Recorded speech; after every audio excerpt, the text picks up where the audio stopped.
Hey guys, welcome back to a brand new Ninjago video here on the channel. My name is TannerFishies. In today's video, we are going to be doing a type of video that I do pretty much after every major episode drop for Ninjago Dragons Rising. In this case, we have Dragons Rising Season 3 Part 1. We are going to be talking about my first impressions surrounding this season, or at least the first part of Season 3. Again, this is just Part 1. Part 2 is coming later. But like I said, first impressions. What did I like? What did I not like? I just got done watching the final episode like 2 minutes ago. It's 1:30 in the morning. I haven't slept. I'm all hopped up on coffee. I want to talk about Dragons Rising Season 3 and just kind of ramble for a little bit. That's exactly what this video is going to be. But first, let me issue a spoiler warning. This video will contain spoilers for Dragons Rising Season 3.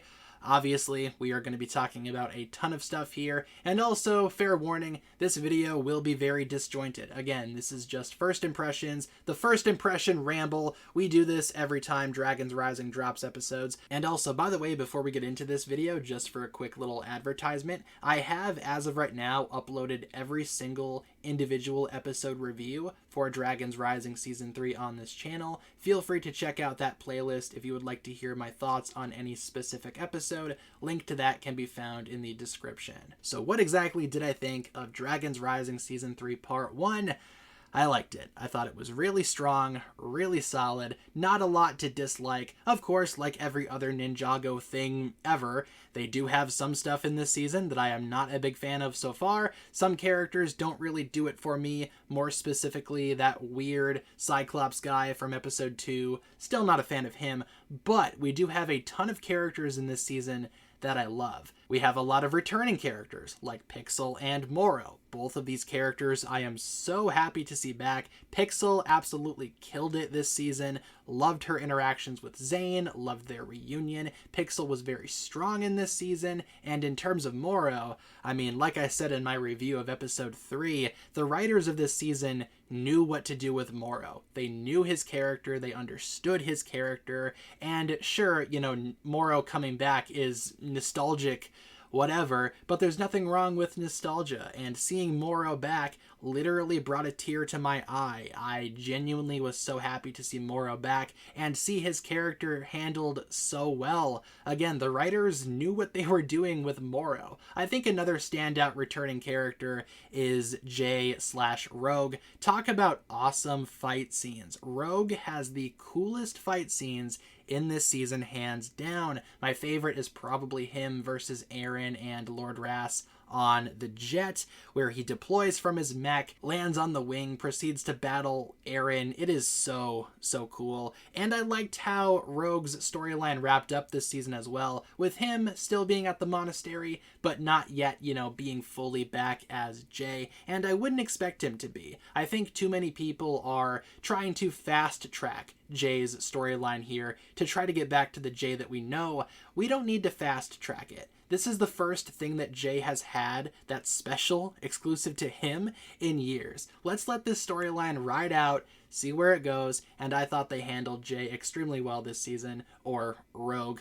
whatever you'd like to call him. In terms of villains, we have the Forbidden Five, which I will say one of my biggest complaints about this chapter of Ninjago is that unless your name is Noct or Rox, you really don't have that much development. I feel like some of these Forbidden Five members desperately need like some backstory, some personal motivation. Maybe that will come out later, because as of right now, I'm not really sure what to do with these characters. Do I need to care about them? Will we ever see them again? I mean, probably, but I would like to see more of their history, their backstory. I feel like that was missing from Dragons Rising Season 3. Again, there's a chance that we could always get that later, but that was one thing that I will say probably could have been improved. I also really enjoyed Thunderfang.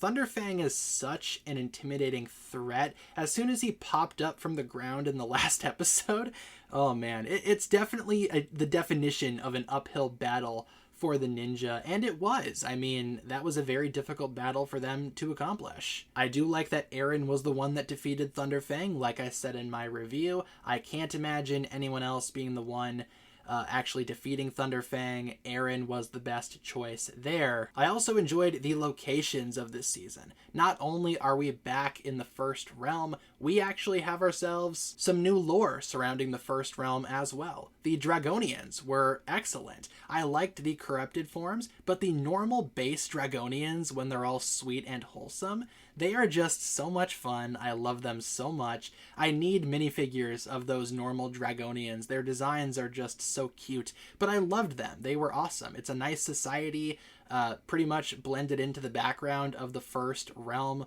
or First Land as they call it in this season for who knows what reason. And again, it's something that we did not see in previous Ninjago stories, but it's something that could easily be explained as something that just exists in the shadows, and I thought they handled that extremely well. Loved the Dragonians overall this season. Another location that I loved were the Spectral Lands. That location is just so awesome. The Cursed Realm and the Departed Realm merged together. Moro basically acts as the guide that guides souls through the lands to the afterlife. Genius concept, just absolutely brilliant. We were all curious as to what exactly the Departed Realm would be like following the merge. This season answered, and oh my goodness did they deliver. In terms of the heroes, obviously we have Eren, who I thought was handled well. I can see some folks saying that maybe Eren's storyline was progressed a little bit too quickly. At the end of the season, is Eren really back on the good side? I mean, he's definitely made amends with the ninja, but he's not with them. He's still off with Lord Ras, with Sora. Yeah, I don't know. I don't really see his storyline as being necessarily done just yet.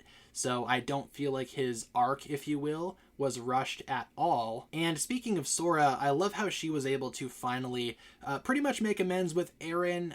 They both expressed how they were feeling. Again, that scene where they reunite on the ropes in the World Forest, just amazing. Loved that.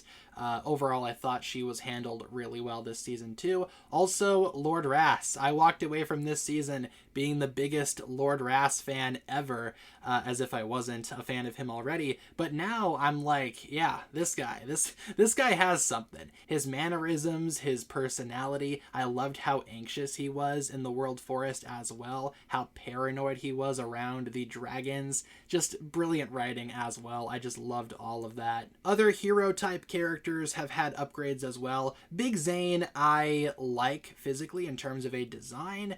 Not really sure how he got that design though. I mean, Pixel kind of just says something about, oh, we need to take parts from the train and Rapton's crew's tech, and suddenly Big Zane came out of that. I kind of wish that was elaborated on a little bit more. Like I said, this season is not like perfect. I do have issues with this season. It's definitely not like airtight, but it is pretty dang good. And there's a lot of other stuff too that I want to talk about that I'm sure I'm forgetting. Again, it's late. I've been up for a while, but I'm just excited about this season, man. It was pretty great, all things considered. And I will definitely be doing more videos later on, talking more so about pretty much everything regarding this season. I have a whole list of videos that I would like to make. Now, in terms of how I would compare this to other chapters of Dragons Rising, that I'm not so sure on. But I will say I think this is better than Season 2 Part 2. I think it's better than everything in Season 1. I don't know if I like it more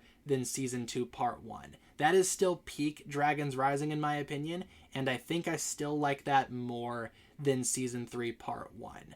But still, both Part 1s here, not counting Season 1 of course, have some very good stuff going on. It's definitely up there in terms of how good it is. I thought this season's quality was really high. I'm just excited for Season 3 Part 2 now. Like I said, I really want to watch Part 2. But of course, you know, be patient. It'll arrive eventually. Rumor has it September for Season 3 Part 2, so that's not like too far away, right? But overall, I think it's no secret that I really enjoyed this chapter of Ninjago. I thought there was a lot to love. Again, some critiques here and there, but overall very good. So I liked it. I liked it a lot. I'm excited to do more videos on various subjects in the future. Like I said, I got a whole list. But that's pretty much going to do it for my video here. I'm going to stop talking and rambling. probably go to bed. But hey, leave all of your thoughts down below in the comments. What exactly did you think of Season 3, Part 1? Did you like it? Did you not like it? Are you mixed on it? Leave all of your thoughts, opinions down below in the comments, and thank you so much for tuning in. That'll pretty much wrap it up for my thoughts here. If you guys enjoyed this one, feel free to like and subscribe, do all that fun stuff, and I will talk to you guys again very, very soon. Peace.